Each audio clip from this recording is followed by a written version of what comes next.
शादी से पहले birthday, Valentine day, friends day. शादी के बाद रोटी दे, पानी दे, मैनू जीने दे, जान छड़ दे। ए चुप है। मोबाइल थोड़ा गरम हो जाए तो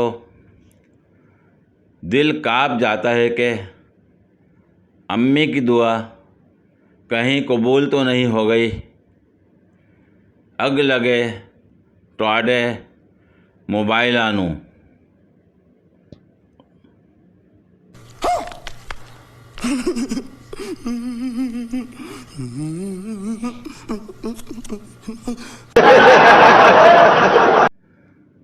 रात को धूप में बैठकर पकोड़े खाने और रेडियो पर फिल्म देखने का भी अपना मज़ा है। ऐसे तो नहीं होता है।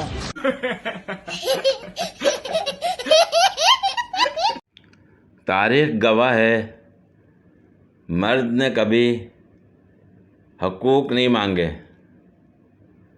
जब भी मांगा फ़ोन नंबर मांगा और तस्वीर मांगी। ए चुप है।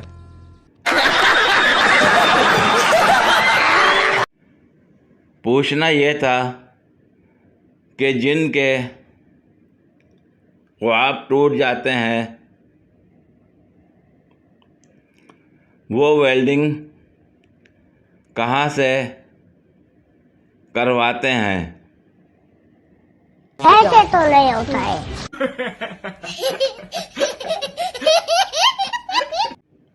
लड़की, मेरा वेट कैसे कम होगा? डॉक्टर, अपने सर को दाएं बाएं हिलाना है आपने। लड़की, किस टाइम? डॉक्टर, जब कोई खाने का पूछे। ए चुप है। पूरी वीडियो देखने के लिए शुक्रिया। अगर वीडियो पसंद आई हो तो लाइक और शेयर करें, कमेंट में अपनी राय का इज़हार करें। मज़ीद वीडियोस के लिए मेरे चैनल को सब्सक्राइब करें। शुक्रिया।